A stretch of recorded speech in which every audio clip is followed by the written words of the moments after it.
It's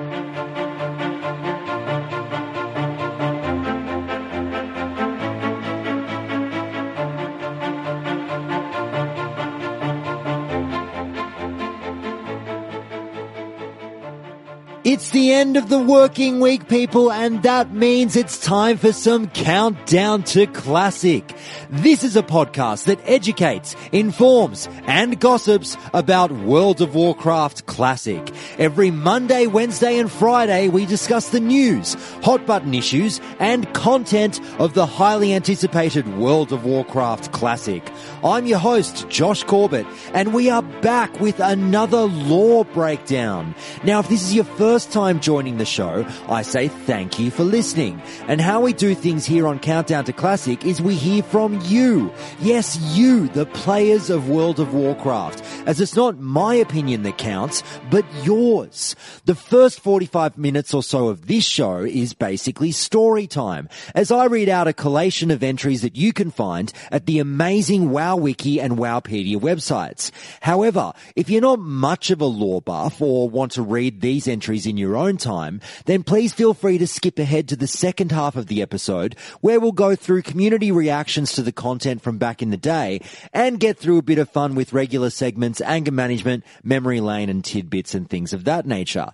If you have any comments on what you're about to hear and want your input possibly read out on the show, then email me at feedback@countdowntoclassic.com or call into the show on a Friday or Saturday night Eastern Standard Time. And also, please keep those memory lane and anger management submissions coming, people.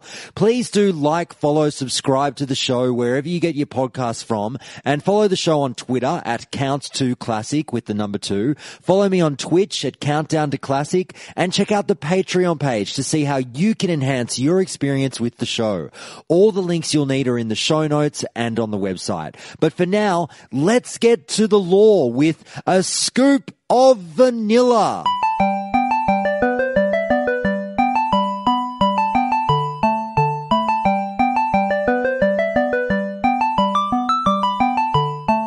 Dire Maul is a 3-wing instance found in north-central Ferrelas. It was once a proud highborn city called Eldrethalas, but now lies in ruins overrun by ogres, satyrs, and undead.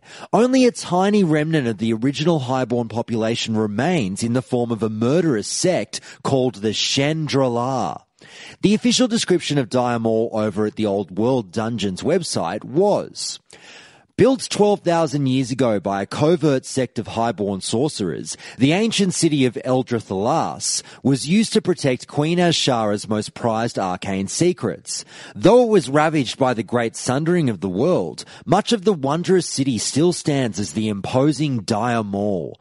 The ruins' 3 distinct districts have been overrun by all manner of creatures, especially the spectral highborn, foul satyr, and brutish ogres. Only the most daring party of adventurers can enter this broken city and face the ancient evils locked within its ancient vaults. But if we're going to talk Dire Maul, we have to talk about its original inhabitants, the Highborn. And in answering who they were, we have to take a step back a long way in time and discuss the history of the Night Elves in general. Now, we're not going to touch on absolutely everything, but there's a fair bit here that we have to go through. So take a breath, strap in, and let's go for a bit of a ride. Around 15,000 years ago, there was a tribe of dark trolls, an elusive and mysterious subspecies of dark-skinned trolls that once lived under Mount Hyjal, and several other scattered areas around the western and central parts of ancient Kalimdor. Unconcerned by the battles for land and power and longing for a peaceful connection to the world, they came to settle near the translucent waters of the Well of Eternity, the prime source of all magic on the planet. Over time, the well's cosmic power affected this nocturnal and independent tribe, suffusing their flesh and bones, elevating their forms to match their graceful spirits. They transformed into highly intelligent and virtually immortal beings. Their skin turned various shades of violet, and they grew stronger and taller in stature. The tribe gradually abandoned their ancient heritage and tradition. The mystics began worshipping the moon goddess, Elune, who they believed slumbered within the fount's depths during daylight hours. The former trolls also discovered the name Kalimdor and other Titan-forged words from communing with Elune and investigating strange artifacts scattered around the well's periphery. They adopted the name quel'dorei, which meant children of the stars in their native tongue. Having become quel'dorei, the early quel'dorei priests and seers studied the well with an insatiable curiosity, driven to plume its untold secrets and power. As their society grew, the Night Elves explored the breadth of Kalimdor and encountered its myriad denizens. The trees, flowers, and woodland creatures watched the Night Elves flourish, whispering news of them to the wild gods of Mount Hyjal, the wild gods being primal manifestations of life and nature. In time, the Night Elves' curiosity led them to meet and befriend a number of powerful entities, not the least of which was Cenarius, a mighty demigod of the primordial forestlands. The great-hearted Cenarius grew fond of the inquisitive Night Elves and spent a great deal of time teaching them about the natural world. Cenarius adored the Night Elves and believed they had the potential to become great caretakers of nature. He befriended the fledgling race and taught them about the natural world. It was Cenarius's hope that the Night Elves would strive to live in harmony with the wilds. The tranquil quel'dorei developed a strong empathy for the living forests of Kalimdor and revelled in the harmonious balance of nature. This grew alongside their curiosity of the well and their continuous draw to its arcane essence. For many centuries, the Night Elves lived in harmony and balance with the world and their natural affinity for the arcane. They built a graceful society around the Well of Eternity, and the capital of their small nation, Elundris, or the Eye of Elune, sat on the shores of the Font of Power, where they continued uncovering the secrets of the well and honing their ties with the surrounding woodlands and their myriad inhabitants. The only creatures that gave them pause were the ancient and powerful dragons.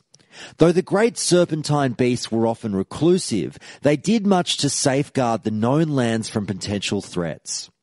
The Night Elves believed that the dragons held themselves to be the protectors of the world, and that they and their secrets were best left alone. Cenarius guided the Night Elves when necessary, pleased by the wisdom and benevolence that thrummed in their hearts. In time, a class divide was actually created within quel'dorei society, with an upper class evolving.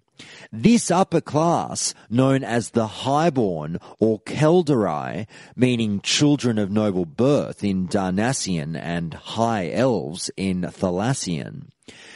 Despite their near-identical physical appearance, the ancient quel'dorei were already split across racial lines as Night Elves and Highborn Elves. In time, the quel'dorei yearned for a different life. Drawn to the arcane, they became obsessed with unlocking the Well of Eternity's secrets. They rigorously studied the fount's arcane energies, becoming learned sorcerers. They harnessed the powers of the arcane lake and constructed wondrous temples and roadways around it.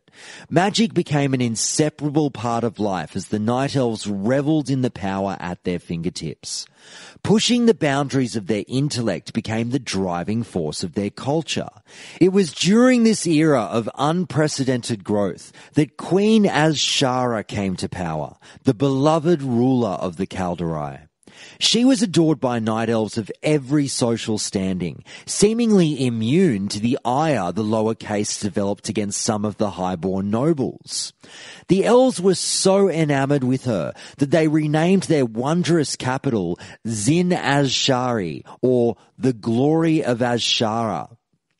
Beautiful and persuasive in every way, she controlled most of the Night Elf society.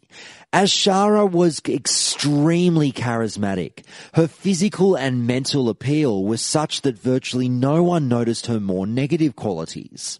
The vast majority of her servitors were willing to go to any means to elevate themselves in her eyes, with the quel'dorei being her favoured servitors. Not all highborn lived in Azshara, despite their obsession with the Well of Eternity. For a variety of political or personal reasons, certain members of the nobility opted to live outside the capital city.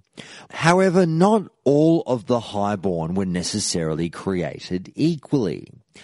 The Chandra were Queen Azshara's most revered arcanus, charged with the storage and safekeeping of her most precious tomes. The Chandra were a smaller sect of the highborn. Azshara, sharing her priest's curiosity towards the Well of Eternity, pushed this favoured group of quel'dorei to plume its secrets and reveal its true purpose in the world. The highborn buried themselves in their work and studied the well ceaselessly. Another capital, called Eldrathlas, was founded by Azshara as a home to the Chandra. Only the openly hostile troll nations drew the full attention of the elves. Despite the trolls' attempts to keep this new race from claiming further territories, the Night Elves built up the mighty quel'dorei empire that expanded rapidly across Kalimdor. Not since the Black Empire in ages past had a territory grown so vast in size and scope. The immense influence Azshara held over the world and its denizens was unmatched by any other race. Yet, as the seemingly endless ages passed, the Night Elf civilization expanded both territorially and culturally. Their temples, roads, and dwelling places stretched across the breadth of the Dark Continent.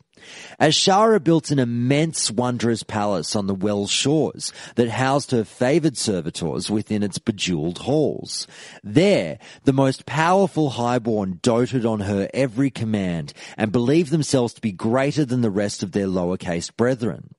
The leaders of regions in the Night Elf Empire were called prince or princess, such as Prince Tortheldrin of Eldrathlas, Prince Farandus of Azsuna, and Prince Toreth of Loretharan. They continued developing the ability to manipulate and control the Well's cosmic energies to great heights and power not wielded before, even today. Azshara believed the Night Elves so far had only tapped a small portion of its power. As their reckless experiments progressed, the highborn found that they could wield the cosmic powers of the universe to either create or destroy with devastating effect at their leisure.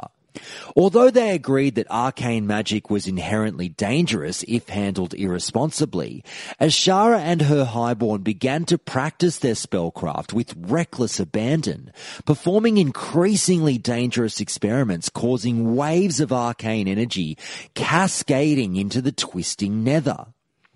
Cenarius and many of the wizened Night Elf scholars warned that only calamity would result from such abuse. Cenarius had watched the Night Elf Empire expand with growing unease.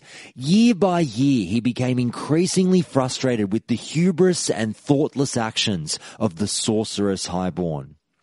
The majority of Night Elf society continued honouring the old ways of revering the wilds. The fact that these folks still lived in harmony with the land alongside their great magical advancement warmed Cenarius's heart. But he knew that they had no influence over Azshara and her arrogant followers, whose regard for living in harmony lessened as their power and arrogance grew. As time passed, the Night Elves began eschewing diplomacy and largely ignored Azeroth's other cultures. Azshara's dogmatic beliefs regarding racial purity seeped into the Night Elves' psyche, creating an atmosphere rife with xenophobia. But Azshara and her followers stubbornly continued to expand their burgeoning powers. Thus began the corruption of the elves. As their powers grew, a distinct change came over Azshara and the highborn. The haughty, aloof upper class became increasingly callous and cruel towards their fellow Night Elves. A dark, brooding pall veiled Azshara's once entrancing beauty. She began to withdraw from her loving subjects and refused to interact with any but her trusted highborn priests. The Pandaren, longtime allies of the Night Elf people, saw this change overcoming the Night Elves and decided to sever all ties. Before they left, the Pandaren decided to offer the Highborn a gift, a chest of Pandaren design, said to contain all the arcane magic they would ever need. The gift was accepted and taken down into a royal vault in the temple of Zin Malor in Eldorath. However, when the chest was opened, it was found to contain absolutely nothing. The Pandaran's gift was actually a message of advice and wisdom to the Highborn. All the arcane magic they needed was nothing, or in other words, they didn't need any at all. The chest and the message it represented continued to exist in the vault even 10,000 years later, but as history would record, the Pandaran's wisdom fell on deaf ears. Posing as a venerable god, Sargeras managed to contact Azshara. Sargeras convinced Azshara and her most loyal assistant, the Lord Councillor Xavius, to open a gateway to Azeroth that this mighty god might come forth and bless their whole race, meanwhile eradicating all races deemed unworthy. In their insolence, those born to nobility, the Highborn, sought to use and control this source of unimaginable power and unspeakable evil. And for their pride, they were consumed by the magic they so eagerly wished to wield. As the portal into the mortal world grew larger, Sargeras, the creator and leader of the Burning Legion, sent even more numerous emissaries to aid with the portal and bring the word of their god from the beyond. These demons were members of Sargeras' immortal army, known as the Burning Legion, and they had put to the flame countless worlds throughout the cosmos. As the portal grew close to its completion to allow the Dark Titan entry to Azeroth, a small band of quel'dorei led by Malfurion Stormrage, the first druid, Tyrande Whisperwind, the High Priestess of Elune, and Jarod Shadowsong realized the threat posed to their entire world by this nameless evil and the now crazed Azshara. Realizing his seemingly imminent victory could be threatened by these few elves, Sargeras commanded that his legion make war upon Azeroth and destroy the unworthy, which included the entirety of the quel'dorei race. As war raged across the young world, many protectors of the world emerged to aid the young Malfurion Stormrage in closing this portal to the twisting nether and the malevolence which now stood poised to destroy them all. The demigod Cenarius and his fellow ancient guardians, the dragon aspects, the earthen, the ancients, the tauren, and the furbolg clashed head-on with the advancing legion.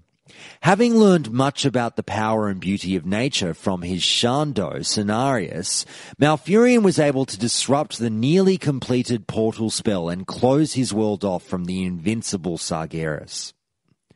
Following this, a resistance against Azshara and her new demonic allies began to form, with much of the rebellion coming from the Suramar region. It started with the rebellion of Prince Ferondus, who, on discovering the nature of the Queen's new allegiance, devised a bold plan to rid the world of the demons in one fell swoop by destroying the means that they entered the world, the Well of Eternity. He would have succeeded if he was not betrayed by a young noble Vandross, who was enamoured with the Queen. Furious at this betrayal, and in a display of unparalleled power, Queen Azshara unleashed a spell of devastating proportions in retribution against the elves of Ferondus' court that doomed the entire Suramar province of Azsuna to an eternal curse of unliving. Azshara meant this to serve as a warning against any dissenters and quell any ideas of rebellion amongst her subjects empire-wide. However, as the invading forces of the Legion marched across the hapless cities and territories around the world, the seeds of rebellion would blossom amongst the Night Elven population in the battle for their souls and the very survival of their world. The heart of rebellion was spearheaded in this region by the Night Elf Empire, and the fight would be picked up by Lord Kurtalos Ravencrest of Val'Sharah, another province of Suramar. It is to his banner that many citizens of Suramar City and its provinces, including city folk like Malfurion, Illidan Stormrage, Tyrande Whisperwind, and Jarod Shadowsong, and many others from Suramar City itself and surrounding regions, they would mount a resistance and march towards the capital of Zin-Azshari to stop the Legion and the Highborn of the Palace, who they at first believed were forcing the hand of the Queen against her will. As battles raged across central Kalimdor, one group of Azshara's servants grew increasingly concerned for their own future. This small sect of highborn sorcerers acted as an extension of the Queen's will in the city. From their headquarters in Suramar, they engaged in covert activities aimed at securing Azshara's rule and strengthening the empire. Of the many duties that these highborn performed, they excelled at hunting down and acquiring artifacts of great power. Most of these relics were stored in the Vault of Antiquities in Suramar. Amongst them were an ancient set of relics that the ancient keepers had used to shape and order Azeroth in ages past. Though Suramar's elite highborn had pledged their undying loyalty to Azshara, their views on the Queen began to shift as the war dragged on. The group's leader, Grand Magistrix Elisanda, feared that the Legion did not have the Highborn's best interest in mind. The monstrous demons had already destroyed much of the Night Elves' glorious empire and poisoned the surrounding land with their fell magics. Elisanda's distrust of the Legion only deepened when she discovered that demons were planning to transform Suramar into a new staging ground for the war. Legion agents had begun forming a gateway to the twisting nether within the city's most prominent structure, the Cathedral of Eternal Night. Once open, this portal would allow the Legion's reinforcements to storm into Azeroth and crush the Night Elf resistance on a second front. Yet Elisanda thought that such a portal would likely destroy Suramar and everyone who dwelt within. Thus the Grand Magistrix and her followers formed a plan to sabotage the Legion's efforts. They severed their ties with the other Highborn and moved to seal the demon's new portal. To do so, Elisanda and her allies sought out the potent artifacts they had gathered over the years. In particular, they knew that the Pillars of Creation possessed the raw power that they would need to neutralize the Legion's portal. With these artifacts in hand, Elisanda and her highborn led an assault against the demons in Suramar. Just as the Legion's new portal began roaring to life, the sorcerers channeled their magic through the Pillars of Creation. They wove a great spell that closed the Howling Gateway and locked it with a set of unbreakable seals. Though they thwarted the attempt to create a new portal, the rebellious Highborn had no plans to join the Night Elf resistance and continue fighting the Legion. Fearing calamity, Elisanda and her followers worked to fortify their holdings in Suramar, rather than push with the rest of the resistance to Zin-Azshari. They harnessed the Eye of Aman'Thul, one of the Pillars of Creation, to create an immense fount of arcane magic. Known as the Night Well, this source of power would nourish the sorcerers and protect them from future threats. In the millennia to come, the fount would also change Elisanda and her allies, transforming them into a new race of Night Elves, calling them the Nightborn.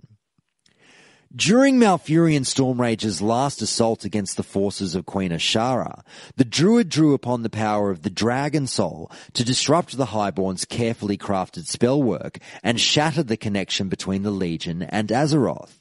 The unstable vortex within the well's depths exploded and ignited a catastrophic chain of events that would sunder the world forever, an event that would be called the Great Sundering.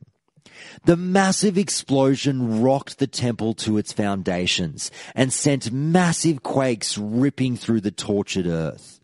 As the horrific battle between the Legion and the Night Elves' allies raged around and above the ruined capital city, the surging well of eternity buckled in upon itself and collapsed. As the aftershocks from the well's implosion rattled the bones of the world, the seas rushed in to fill the gaping wound left in the earth. Nearly 80% of Kalimdor's landmass had been blasted apart, leaving only a handful of separate continents surrounding the new, raging sea. At the centre of the new sea, where the Well of Eternity once stood, was a tumultuous storm of tidal fury and chaotic energies. This terrible scar, known as the Maelstrom, would never cease its furious spinning. It would remain a constant reminder of the terrible catastrophe. During the Sundering, many quel'dorei were dragged to the bottom of the sea, only to be twisted and transformed into the sea serpents now known as the Vile Naga, including Queen Azshara. With the majority of the Highborn dead, the quel'dorei turned away from their arcane legacy and began a new culture focusing on attunement with nature and their surroundings, settling in the sacred glades around Mount Hyjal. Meanwhile, the Night Elves of Suramar were fully shielded from the effects of the Great Sundering due to the efforts of Elisander's group of Highborn. Elisander would come to lead the Night Elf Society under a shield that would both serve as a refuge and prison. Cut off from all events outside, they would for 10 millennia believe that they were the only quel'dorei survivors of the breaking of the world, and under the eternal shroud of night and an artificial sky, those quel'dorei would distinguish themselves as Shaldorei, continuing the legacy of the quel'dorei Empire under the shroud of eternal night produced by the Night Well rather than the starlit night of before. Many Highborn who formerly resided in Zin-Azshari also didn't meet their fate at the bottom of the sea. Some had betrayed their queen at the last minute, having realised the horrors she would unleash upon the world. These defectors had fled the capital city and were thereby spared when the Great Sundering tore Kalimdor apart. They would go on to become the Blood Elves. But far away from the centre of events on Hyjal and the Night Elven society that would develop there, the city of Eldrethalas also survived the War of the Ancients and the Great Sundering, mostly intact. Although they took a long time to do it, the Chendralar, who had processed the Queen's special projects, rebelled against the Queen towards the end of the war, when their city was besieged by the demons, and it was clear that the Highborn would not be exempt from their purge. The wolf god Goldrin had fought bravely besides the city defenders, and though he was ultimately slain, the Highborn were successful in defending their city. When the Great Sundering hit, led by Prince Tortheldrin, the Chendralar conjured a spell that shielded the city from the destructive forces of the Sundering. Although they had saved their city, the Chendralar soon discovered that the Well of Eternity had been consumed in the Sundering. Without the fount of power to draw on, Tortheldrin and his followers saw their immortality greatly diminished. The Chendralar soon fell into a deep lethargy and languished in their isolated sanctuary. Tortheldrin eventually formulated a plan to revitalize the Chendralar. He forged pylons in the halls of the west wing of Eldrethalas, constructing a prison to house a new source of power behind a grand force field, a demon named Imolthar, an ancient void terror. To the shock of the other Chendralar, Tortheldrin had covertly summoned and bound the terrifying creature to siphon the demon's power and give it to his followers. Any objections were quickly settled once the other Chendralar experienced the demon's energy for themselves. Though dark and volatile, Imolthar's power was invigorating and addictive, more so than the Well of Eternity had been. The siphoned energies would sustain the Highborn's magic, allowing those within the walls of Eldrethalas to feed their endless and growing magical pangs. Had the demon broken free of its bonds, it would have destroyed what little was left of Eldrethalas. In the ensuing years, the Chendralar continued to be isolated from the rest of Night Elf society, and so their subsequent dangerous actions went unnoticed by their distant kindred. They were never exiled from Kalimdor, nor did any Chendralar leave Eldrethalas to seek out any of their kindred. Thousands of years passed, and the power required to keep Imolthar imprisoned while sustaining life within Eldrethalas began to shift. The cost to keep Imolthar bound grew to overshadow the rate at which energy could be siphoned and distributed. The once net gain turned to loss. Almost overnight, Tortheldrin's seemingly ingenious plan unravelled, and his access to the demon's magic was gone. Not only had the Chandrila lost their immortality once again, but they had also grown hopelessly addicted to Imolthar's potent energies. Desperate to regain his power, Tortheldrin and his Chandrila loyalists began murdering their fellow highborn. At some point, he killed Ilyana Ravenoak, his most trusted hunter, and her pet bear, Farah, and used his demonic power to bind Ilyana's spirit to her body. The prince also killed Master Cariel Winthalas, a blood elf lawmaster who had fled the devastation of Quel'dorei and ended up at Eldrethalas, eventually being incinerated by the prince while trying to gain knowledge from the Chandrila ancients found within.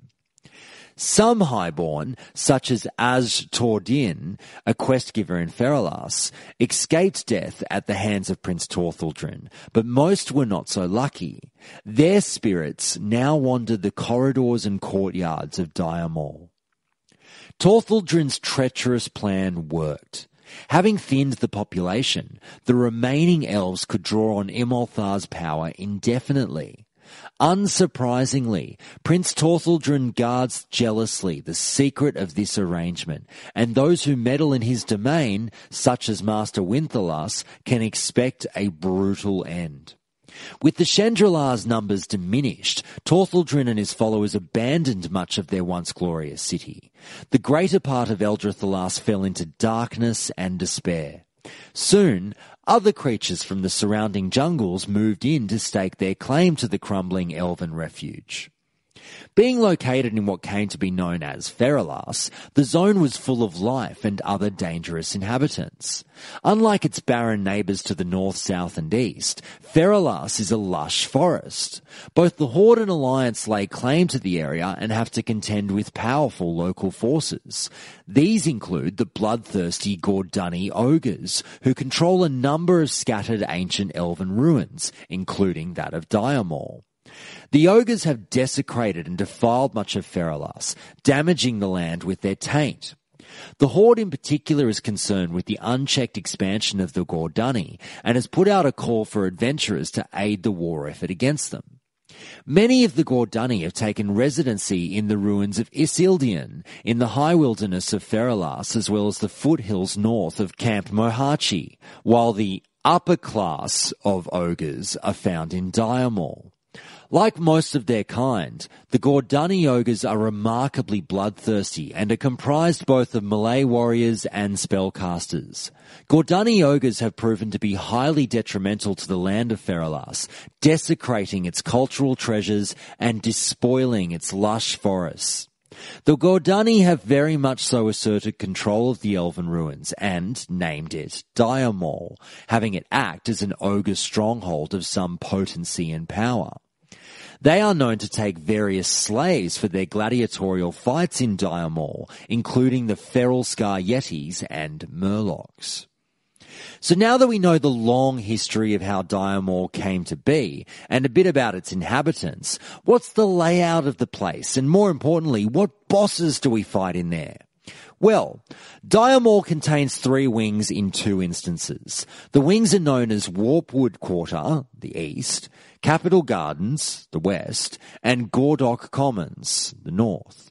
The west and north wings are contained in a single instance and are connected via the Athenaeum. At the centre of Dire Maul, connecting the 3 wings, is an open plaza populated by ogres and containing a special PvP arena. This arena, consisting of a rectangular pit with entrances and exits on the east and west sides, is similar to the Gurubashi arena in Stranglethorn Vale, in that free-for-all PvP combat is permitted within its confines. Every 6 hours, a rare mob spawns in the area. Scar the Unbreakable, the Raza, or Mushgog. These mobs drop BOE blue items. Warpwood Quarter, also known as Dire Maul East, has been taken over by the nefarious Alzin the Wild Shaper, a satyr who has corrupted the fruit of fertility tree so that it produces vile Felvine shards. Alzin has attracted all manner of corrupted plant life, satyrs, mages and demons to his cause. The entire district is overgrown with crazed plant life. Dire Maul East is considered the easiest of the three wings. Capital Gardens, also known as Dire Maul West, is haunted by the ghosts and skeletons of deceased highborn, and is home to a variety of arcane creatures, including ancients and mana surges. Yet, the most notable resident of the Capital Gardens is Imolthar. This area also guards the door leading from Capital Gardens into Imolthar's prison, where players can also access the Athenium. Gordok Commons, also known as Dire Maul North, is considered the hardest, or at the very least the most interesting and unusual wing of Dire Maul. The district is now occupied by a tribe of ogres known as the Gordok. Dire Maul is unique in that parties adventuring there have a choice. They may, in the traditional fashion, kill all of the various bosses in the instance for some guaranteed rare drops, or they can use a series of questing and sneaking tasks to perform a tribute run. In a tribute run, the characters only kill King Gordok, ruler of the Gordok tribe, while keeping the other bosses alive. As a reward for sparing the lives of the other instance bosses, the characters receive higher quality, though fewer, rare drops from a tribute chest. In addition, the Gordok proclaim the characters as kings, which grants access to a variety of 2-hour buffs, alcoholic brews, and the quest, Unfinished Gordok Business. Now you're probably saying, come on Josh, get to the bosses. Okay, I will. So in Dire Maul East, we start with Zevram Thornhoof. Desperate to show his worth to the Burning Legion, Zevram Thornhoof told his masters he could enslave the formidable ancients who still roamed Dire Maul. When his own power proved insufficient, Thornhoof turned to other living creatures for additional energy, butchering them atop his sacrificial altar and harvesting their essence in their final agonizing moments. Hydrospawn.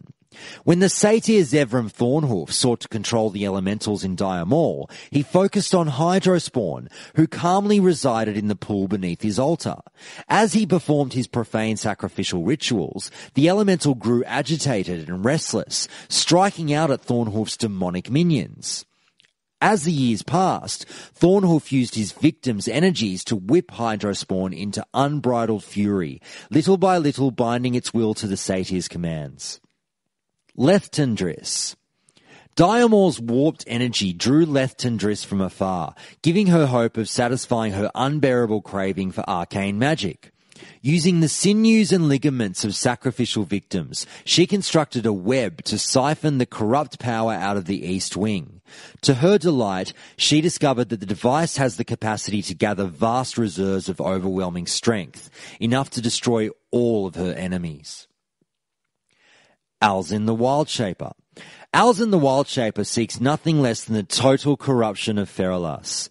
But until he discovered the shrine of Eldrathar in Dire Maul, he had little success. With the power of enslaved ancients at his command, Alzin concentrated the vitality of the surrounding forest into his lair, allowing him to manipulate it at will. We move now on to Dire Maul West. Tendris Warpwood. Tendris Warpwood was a staunch defender of Eldrathar, his heart inexorably entwined with the fate of the city. When the Sundering shattered the land, his resolve never wavered, but as corruption seeped into the ruins over the next 10,000 years, so too did it infect the ancient spirits. Ilyana Ravenoak. Along with her faithful companion Farah, she was once Prince Tortheldrin's most valued hunter, until she refused to carry out her leader's order to execute her friends. As punishment, he killed Ilyana and her bear, but he used his demonic power to bind their spirits to their bodies, condemning them to remain in Dire Maul as undead protectors. Magister Calendris. When Prince Tortheldrin demanded the slaughter of the majority of his subjects, his most loyal lieutenants were tasked with executing his will. Magister Calendris murdered many unsuspecting Chandrila without hesitation, but one of the doomed elves mortally wounded him during a destructive battle. Despite his demise, Calendris' spirit still roams Dire Maul as a defender of Tortheldrin's rule. Imolthar. In a desperate bid to restore the power and immortality they lost when the Well of Eternity was destroyed, the Chandrila summoned a demon into the western wing of Dire Maul and captured him within a force field, allowing them to use the Void Terror's energy for their own spells. Unable to fight back or even move for nearly 10,000 years, Imolthar could only watch and wait for the day he might break free and rend the flesh of his captors. Prince Tortheldrin. After the Well of Eternity's destruction, Prince Tortheldrin maintained control over the surviving Chandrila by imprisoning a demon in the ruins of Eldrithalas and letting his subjects siphon its strength. The exposure to demonic power twisted Tortheldrin's mind, and when the creature faltered, the prince ordered the deaths of many of his vassals so only he and his most fanatical followers would be left to enjoy the corrupt energy. Now we move to Dire Maul North. Guard Moldar. Moldar is a zealously loyal guard from the Gordok ogres. He is convinced King Gordok gifted him with a pair of enchanted gauntlets that have enabled him to become his people's arm wrestling champion for 6 years running. In truth, King Gordok threw the powerful armor away. Moldar simply found it first. Stomper Krieg. On more than one occasion, skulking assassins have met their doom after accidentally disturbing Krieg's ale mug.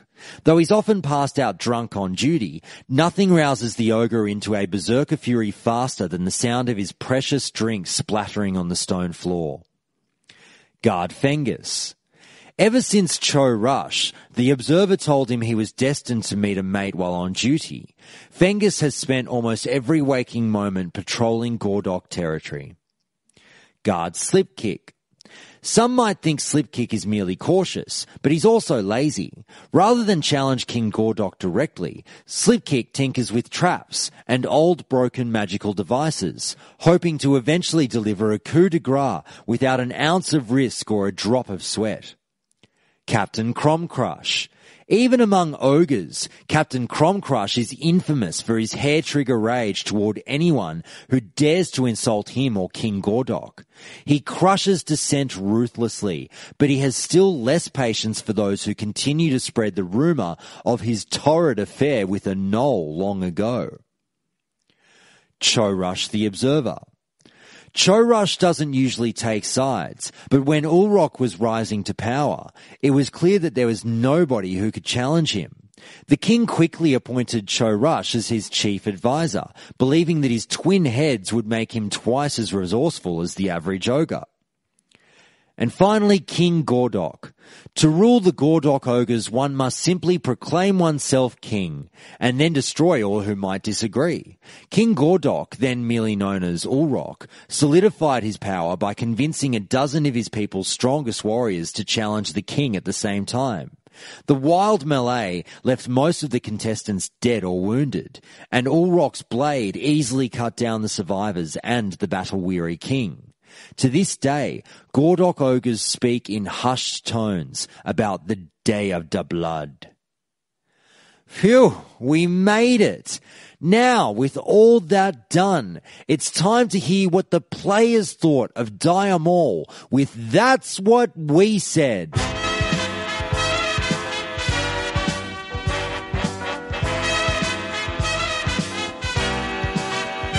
Each Friday, Countdown to Classic comes to you with some of the posts that the community had to say about the content that we've just covered. So, I'm going to preface this episode about Dire Maul with this little nugget of information. I wasn't a huge Dire Maul runner. I didn't head there much at all. I preferred some other instances. Some people loved Dire Maul and headed there quite a fair bit for, obviously, tribute runs and things of that nature. The loot drew them back in. Some people hated Dire Maul and found it really quite boring and drab.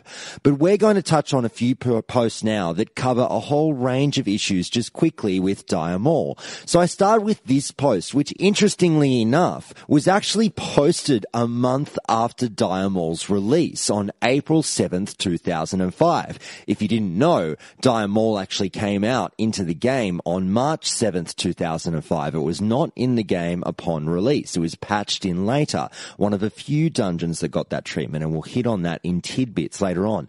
But this post is from a user named Copernicus, who says the following.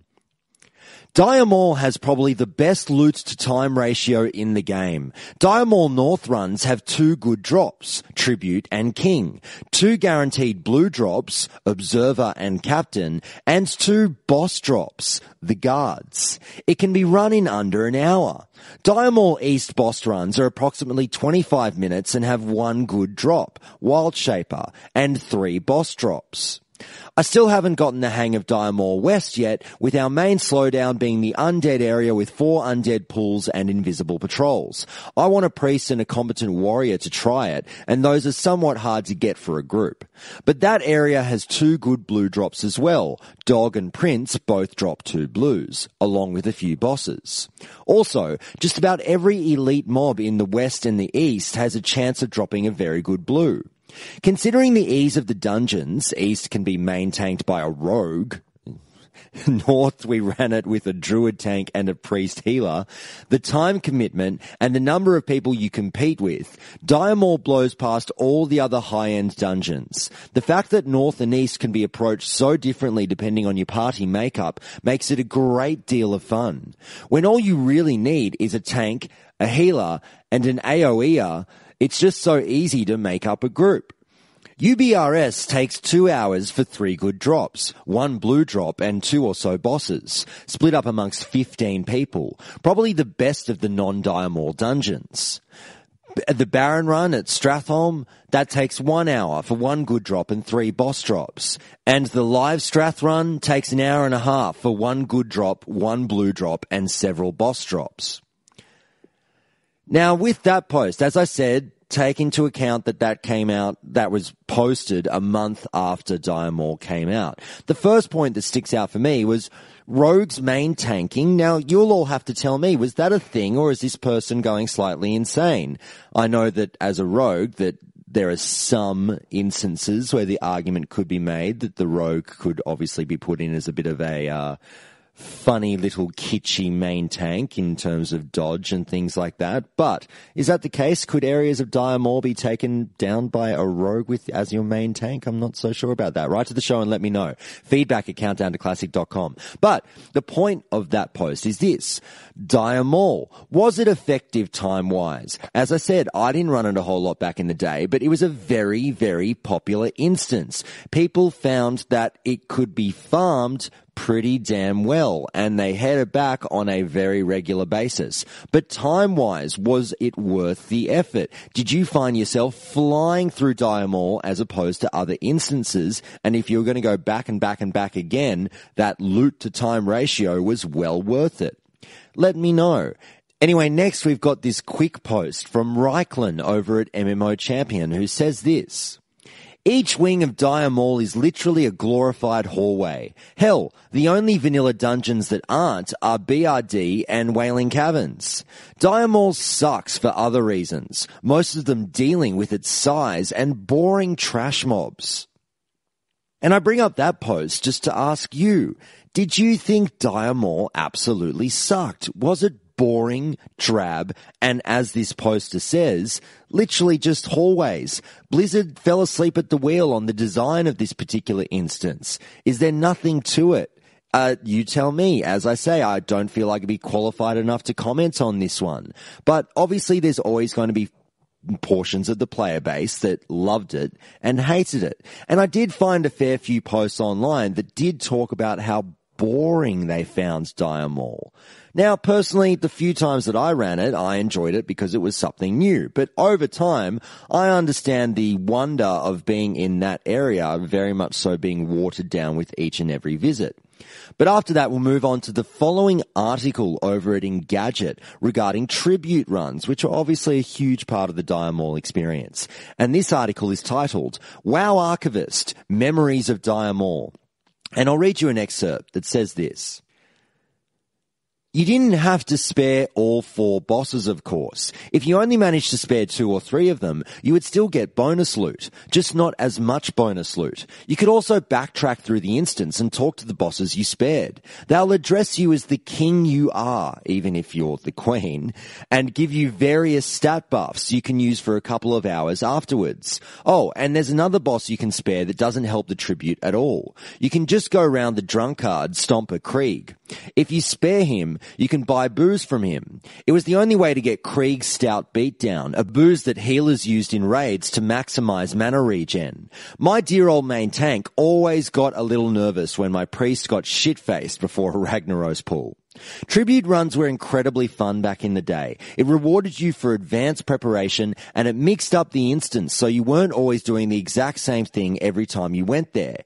It extended the longevity of the dungeon in a way that hard modes nowadays don't. You weren't just doing the same thing but harder. You were doing the same thing but different. And we move on to this post from Strong Bad over at the Fanatics Guild page, which was a Chronos guild. So listen to the following. First, a few basic things about a tribute run and what to bring no matter what. 1. A mage for portals, even if it's an alt outside waiting after the run to be able to port people to Orgrimmar, or if the Dark Moon Fair is up, to Thunderbluff. 2. A shaman for tremor totems on the last 2 bosses. 3. A blacksmith with true silver skeleton keys to unlock the Gordok inner door. 4. A rogue with 300 lockpicking if you don't have number 3. 5. Minor speed to boots to move in and out of the instance quickly. Duh. 6. At least 3 hours before the raid to start the multiple groups, clear the instance, and start getting the extra people buffs so they can move to wherever they need to be and log out their main characters and log on an alt. Those are the main things you'll always need for every run. So, with those posts, obviously they're talking about the notion of tribute runs, and this very much so became a thing, particularly as we heard back in our interview a couple of weeks ago with Dustin when he talked about speed running, and the guilds that were really interested in speed running absolutely flooded through Dire Maul in order to get as many of those world buffs as they could. And it really was the first instance that Blizzard decided, well, hey, let's really mix things up a bit. Let's bring a little bit of player choice into a run where they don't necessarily have to just flood through and annihilate absolutely everything in sight. There are going to be some ramifications to killing bosses. It's up to the players. Let's decide what they want. Do they want loot or do they want some of these world buffs? And obviously a lot of people, even outside of speedrunning guilds, flooded in for those world buffs for even just regular raiding or other perhaps farming throughout the world, who knows. But they were a great little wrinkle to add to the game, and a lot of you seemed to really enjoy them as I read through the forums. But we turn now to the following post on Dire Maul farming. Well, actually a few posts I'm going to read out to you because there was a few strategies in play here and I'm just going to lightly touch on it. Again, I didn't Dire Maul farm, but I was aware that it was a thing, and a lot of people, particularly on private servers in later years, and I realized the scripting was a little bit different, and some people felt that on private servers it was enabled a little bit more in terms of the fact that you could do it a little bit easier. Now, I'll just start with this post from user Acidin, who says this. Just farming Dire Maul East yields 30 to 40 gold. Enough, but half the time you're locked out of creating any further instances. I farmed Dire Maul this way. Dire Maul North, dogs and bugs, about 5 minutes. Then I moved to Dire Maul East for the Pusillan entrance. Takes about 1 minute. Dire Maul East, I drop down and do the 4 Lasher packs, which takes about 4.5 minutes. Then reset the instances, / camp, and ride from Dire Maul West entrance back into Dire Maul North, which takes about 1.5 minutes. I use a bank alt. I'm a skinner. I sell bind-on equips on the auction house where they can be sold for double the amount they'd yield when vended / DE'd. and I vendor all greys and leather. When my bags are growing full, I skip a Dire Maul East, do Guard Moldar, then use the vendor in the library accessible from Dire Maul North and reset there. This yields a solid 60 to 70 gold per hour. The next post from user Lights Hoax says this. And the topic of this thread was, should Dire Maul East Lashes / Dire Maul North Puppers / Moradon / BRD Arena / ZG Croc Solo Farm be nerfed in WoW Classic? And they say the following. Considering that Blizzard is likely to fix the /camp bug that allows people on private servers to instantly teleport out of any dungeon to the entrance, do we think that Blizzard should nerf or modify the ability to solo farm said instances? In my opinion, without the ability to teleport out of an instance after everything is dead, you significantly decrease the gold per hour of said methods, and maybe they wouldn't need adjusting. We move to the next post from user Give Me a Drink, who says this. It's pretty dumb that the most efficient way to farm gold is to kill irrelevant trash mobs in instanced content. It's totally contrary to the idea of what an MMORPG should be. Next we have this post from user Brainzors, who says, Hunters soloing Dire Maul tribute runs is at least 2 times more gold than any other method. It also impacts the economy as major mana pots and health pots drop regularly. Also, it leads to hunters selling pre-best-in-slot loot for plenty of classes. I really believe it wasn't intended to solo 2 hard 5-man bosses, which grant a whole instance worth of loot in a lootable by anyone chest.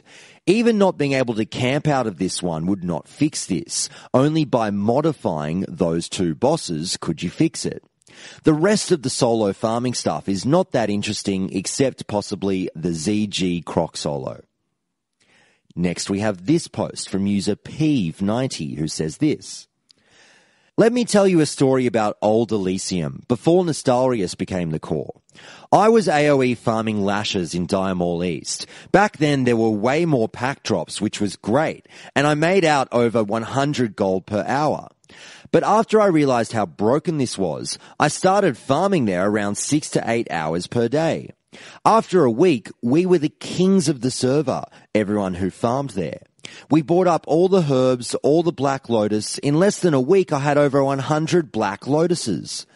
Prices started to skyrocket on the auction house. Every non-Dire Maul East farmer started complaining. And I get it. I felt bad for them. It ended up with me paying for 10 people's consumables because they had no way of competing. This is just what's going to happen when you pump raw gold into the economy. I could just as well have typed /add 10,000 gold. Next we have this post from user Gothorian, who says, they should nerf Dire Maul North solo hunter farming for the sake of the economy. That's about all. Even Nostalrius did that too, because it's just the most sensible thing to do. But this is pretty technical, and most people don't know about it. Well, until they heard this podcast, that is. But those posts all go to the same point, and I read them all out. There are obviously a fair few of them for a reason. Dire Maul farming. Were you a Dire Maul farmer? There were a number of ways within which one could go about this. There were a few classes that some people felt were capable, perhaps, mages, hunters, sometimes warlocks, going in there and clearing out a little bit of the content and actually getting a fair bit of return on your gold per hour, return on investment, essentially. So as some people say, it seems to range anywhere between about 30 to 100 gold per hour, which, as that user suggests, really is basically just doing the /add gold command. That is some damn easy gold farming. Well, not necessarily easy. I'm sure some work and knowledge went into it. But tell me, did you do it? Did you have some tactics that you would suggest to people? But also, do you think Blizzard would even consider changing it? Changes? What are you on about, Josh? Shut up. Well, some people have been calling for it, so at least it's worthy of discussion. I don't agree with changes, obviously. I lean no changes, but let's discuss absolutely anything. If there was this particular method of purely just pumping somewhat not artificial gold, but perhaps not very well earned gold into the economy, is that going to break your server's economy? Now, personally, I don't agree with that. I think if there was a mechanic put in the game within which players discovered was a great way to sort of think outside the box and increase their personal gold supplies, I'm all for it. Everyone could, in a way, go and do this. Even if it wasn't your main class, you always have the option of creating an alt and going off and farming Dire Maul and then sending the money to your main character or doing what you will with it. It's up there for everyone. Just because some people choose to invest the time in it doesn't mean that they should necessarily be hampered by Blizzard because they've worked out how to do it well. I'm all for keeping it in. The economy will do what it does. Now, it's interesting to note that even private servers actually stepped in and nerfed this. As that final user points out, even on Nostarius, their team felt the need to step in and change things up a little bit with the scripting. So I do find that quite interesting. But if you know a lot about Dire Maul farming, here's what I would ask of you. Contact me and call into the show. I would love to do a 20-minute call, or even less than that, 15, 10 minutes, whatever it might be, with a Dire Maul expert, someone who farmed the hell out of that place and has a few tips and tricks for people who might be considering it. But anyway, we'll move on now to a few mentions from the Countdown to Classic Discord server. And we start with user Ianitis, who says this. People used to get very emotional over the fact that looking for group DM in chat meant looking for group for Dire Maul, but people also used to use it for Deadmines. In the end, Dire Maul won over, and Deadmines was anachronized to VC. User Palfurus chimes in and says, I remember the great VC versus DM wars. Seven Winters gets in on the conversation and says this. Yeah, I remember everyone calling it VC too. I don't think I have any great Dire Maul memories, unless you count the arena outside of it. My guild used to hold PvP tournaments there. We would do 2v2, which me, as a holy paladin, and a hunter in my guild won both times we did it. Then at the end, we'd split in half and have a 20 versus 20 battle. Even now, that might be the most fun I've ever had in a PvP situation.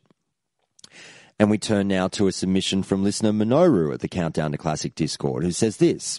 As I recall, the ogre suit wasn't restricted to the instance, so some players who didn't care as much would just use it outside in a main city or during a raid just to mess with people for a few minutes. Ogres have a lot of animations.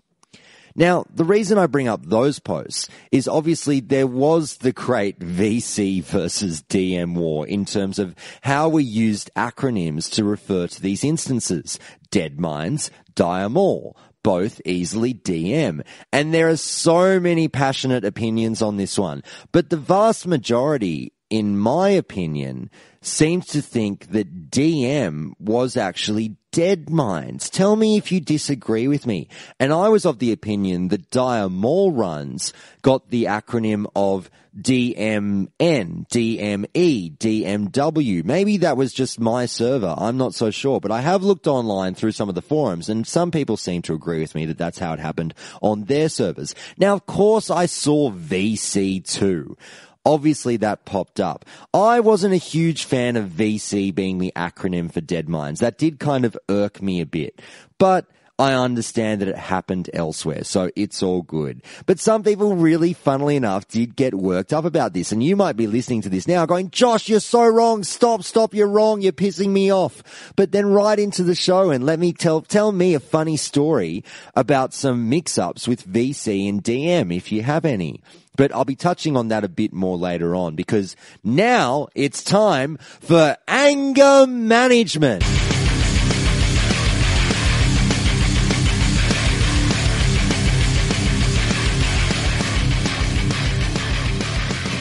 Each episode, Countdown to Classic comes to you with some of the angriest posts that I've read throughout the week on the forums. And obviously today we're touching on everything Dire Maul. And so we start with this post from user Spectrum, who says the following in a thread entitled, "I hate you, Dire Maul."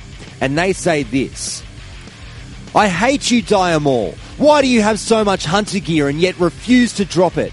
Today, I did a full run of North, a single boss kill in West, and a full run in East. The king dropped a caster ring and a tank ring, and not the leggings. The tribute was the shield, the staff, and I think some other cloth caster item, along with a couple of trash greens, and not the chest. After going back and killing the guards for loot instead of bypassing them, Guard 1 dropped the gun, which is worthless. Guard 2 dropped the rogue book and something else. The captain dropped plate legs. Then Tendris in West dropped the green useless shield, and not the waist. Then, on the east side, Hydrospawn dropped the spell crit necklace. The Satyr dropped the green cloth gloves. Lethendris dropped a caster headpiece. Pimgib dropped his useless collar trinket.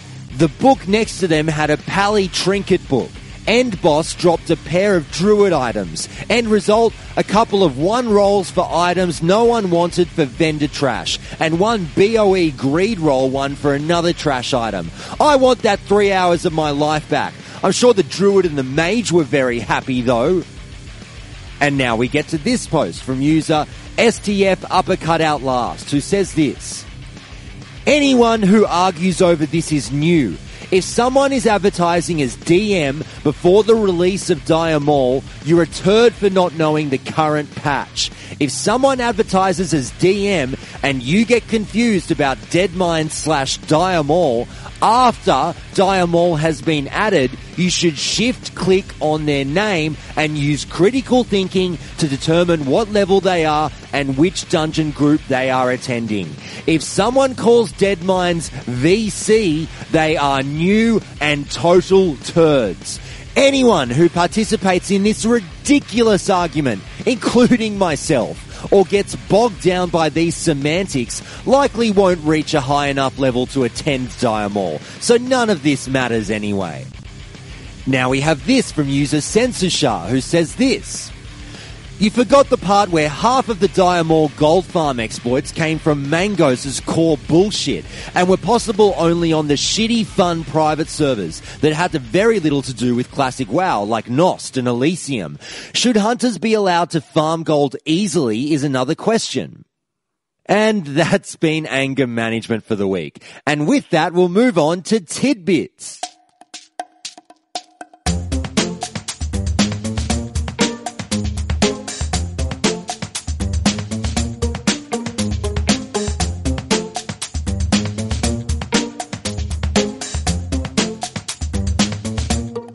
Each Friday, Countdown to Classic brings you some of the more little-known facts about the content that we've just discussed. Or you may have very well known them, but I'll refresh your memory a little bit.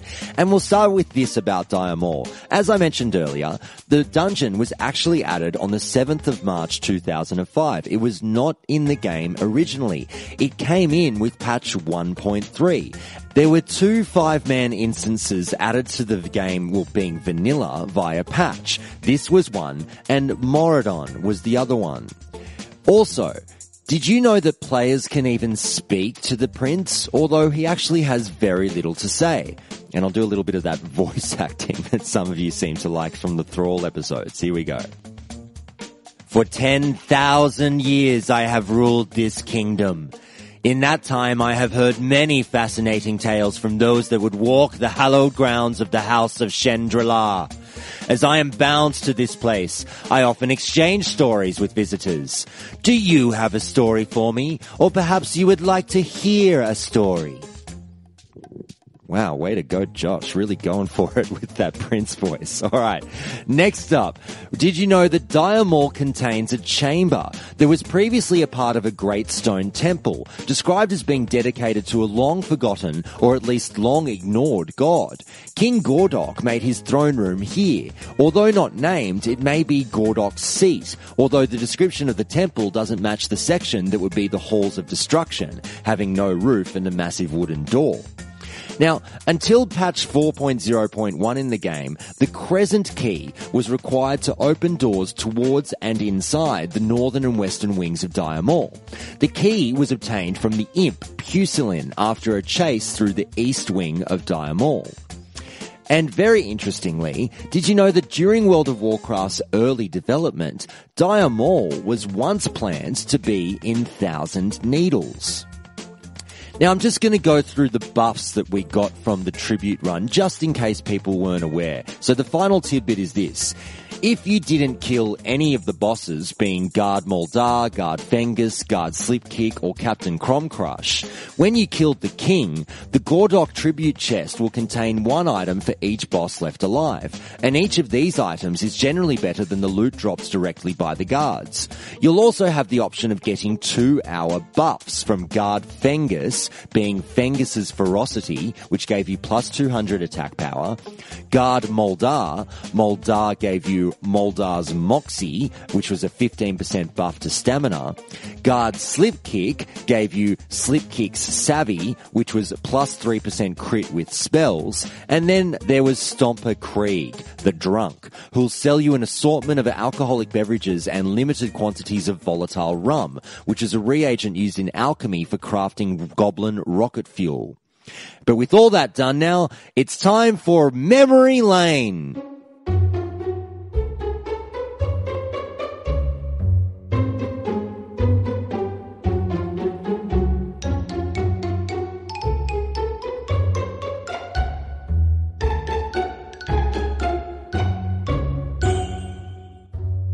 With Memory Lane, Countdown to Classic brings you some of the listeners' more memorable, insightful, or funny stories from back in the day when they were going through vanilla. Now, I'm just knocking out a memory lane today, everyone, because I got a fair few of your stories piled up. And I say thank you so much to everyone, and you're all sending them into me now on quite a regular basis, which is fantastic. I'd rather have more than less. But I couldn't fit them all in on the last episode, so I'm getting them all done now and hopefully cleaning out the closet a little bit, and we'll be back with more on Monday.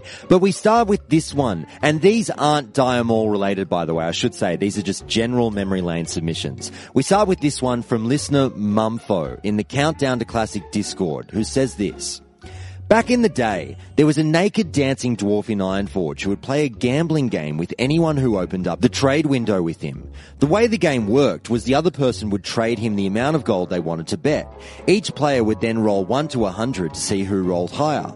Winning got you twice your bet, and you would lose your initial bet if you lost the roll. The dwarf was there 24/7, and after a couple of months he was banned for gambling. Next, we have this story from, again, Countdown to Classic Discord member Tarocco, who you heard in a recent interview, who says this. The meanest thing I've ever done was trying to do Gnomragon, and we were waiting on the healer to get there, and he was the last person, and he didn't know you could teleport forward from Booty Bay to Gnomragon, and it took him like 45 minutes to get there. And I'd already started clearing to the point that we were about to jump down. So when he got there, I replaced him with my priest buddy. There was much rage. The priest still took about 5 minutes to get there, but as a tank, I prefer other healers than druids, as nobody likes walking back.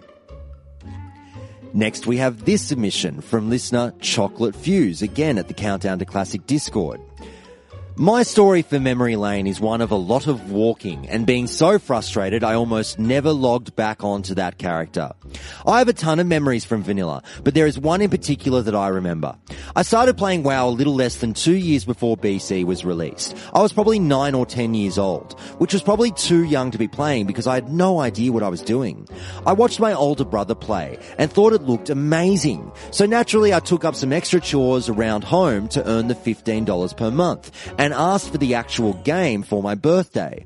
My first character was a Night Elf hunter. I loved the concept of being able to have my own pet and use any weapon. Anyway, my brother and his friends played dwarf, gnome, and human. So of course they were all very close to each other and were waiting for me to go to Westfall so I could quest with them. All of us were pretty new to the game and didn't have any money to tip a mage. There was also the fact that we didn't know it was possible to use the Who tab to find a mage and ask for a teleport to a city. So I started the long trek of running from Darnassus to Stormwind. First off, I had no idea how to get off the island. I spent probably close to 2 hours running around the whole island looking for a port or a boat. Finally, after running into someone, I asked how to get off. Luckily, they were kind enough to show me the portal to the dock in Darnassus. After getting on the boat and docking on Kalimdor, I was confused, thinking that the boat took you to Stormwind. After running around for probably 20 minutes, I decided to look up how to get there, and after boarding the next boat, I arrived in the Eastern Kingdoms. I followed the path that I looked up online. It informed me I needed to run to Ironforge, which already seemed way too far away. Anyway, I began running along the path and happened upon some crocolisks that had a skull next to their portrait. Me being a level 2 hunter, I wasn't able to see their level. These things seemed to be pulled from across the freaking map. I aggroed them so easily and naturally they one-shot me. I died, and having never died before, I didn't know you could run to your body. So I used the spirit healer to revive myself, which gave me res sickness and broke all my armor, not that it helped. I proceeded to die another 10 times or so before I got so mad I slammed my mouse on the desk and was about to log off and just make a human when my brother came in and asked what was wrong. I told him what was happening and he started dying of laughter, which only made it worse. He then told me I could run to my body and revive there, so at least I didn't have to restart. That helped, but still didn't change the fact that I was still being one-shot. I finally arrived in Elwyn Forest and began to level there. I thoroughly enjoyed my hunter and played him until level 40. It took me probably a year or more of constant playing to do this. After deciding it was too hard to level up, I deleted the character. Who knows why? And I started a new one. I soon regretted it and missed my hunter. Luckily, I was told Blizzard could give it back if I made a ticket, so I did get him back. I look back now and just facepalm at the things I did. Even after the hell I went through early on, I still deleted him. It sucked, but makes me laugh now. Good times. Next, we have this submission from listener Melderon over at Def Camp and Melderon TV, and Melderon tells us this. I've got one for you, Josh. So we were summoning a buddy in Blackrock Mountain near the actual stone with a lock, of course. The area is surrounded by a precipitous drop into molten lava, mind you.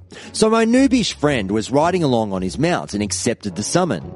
I guess his finger was planted on the W key or something, or had auto run on, because he came out of the summoning portal and kept walking, now off of his mount, right off the edge and into the lava below. Needless to say, we ruffle-coptered for a bit. There may have been some lag involved on his end, but anyway, it was epic to see. And I say thank you to everyone for all of those memory lane submissions. If you would like a memory lane story of yours read out on the show, then please do write to me at feedback@countdowntoclassic.com or submit them to the Memory Lane channel on the Countdown to Classic Discord. Anyway, that's about it for today, everyone, but I'm just going to finish up with some shout-outs. So shout out to the following Countdown to Council members who make the show so much better than it would be if it was just me on my own. Borzen, Palfurus, Seven Winters, Tsunami, Wilson Ma, and new patron and new Countdown to Council member, Velarco. Thank you so much. I'll be putting in a call to you every week to get your input on where you'd like the show to go in the future. And also a huge shout out to Deadly Strike for my BlizzCon ticket.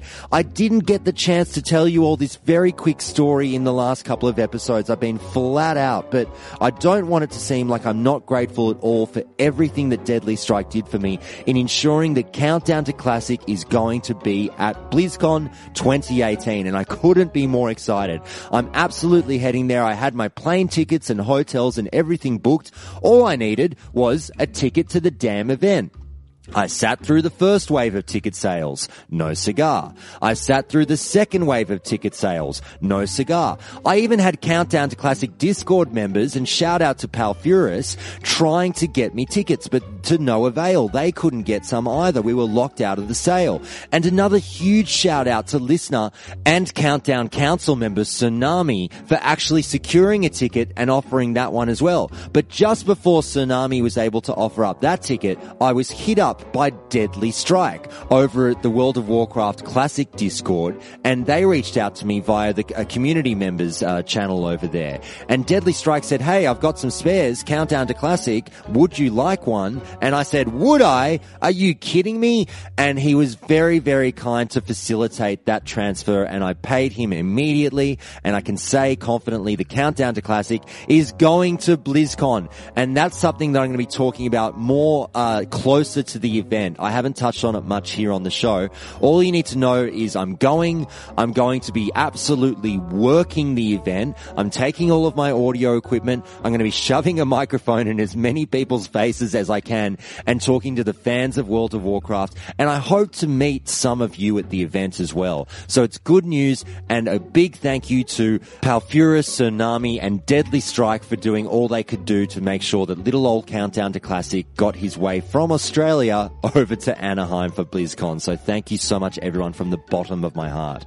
I also want to say a little quick shout out to Adrian. Thank you, Adrian, for your little show of support, and you will know what I am talking about. Thank you so much again. I do appreciate it. But that's it for today, and that's it for the week. Another 3 episodes locked away. God, done and dusted. We are charging around. Now, work was crazy this week, everyone, and I do apologize for this one being a little bit late again. Technically still getting it to you on a Friday, albeit a Friday night, but sometimes, as you know, there will be very slight delays with episodes if real life gets in the way, and I have a relatively convoluted job at times that requires a lot of me, so sometimes it will call out. And also, I've got my nephew's 18th birthday today, my nephew's 21st birthday next weekend, so that might mess with things a little bit too, but just rest assured that the episodes will come. They might just not come on Monday morning, Wednesday morning, Friday morning when you're necessarily used to getting them. They might be a little bit delayed.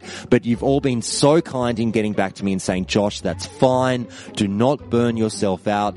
Get it to us when it's ready. We just don't want this show to go away. And you know what?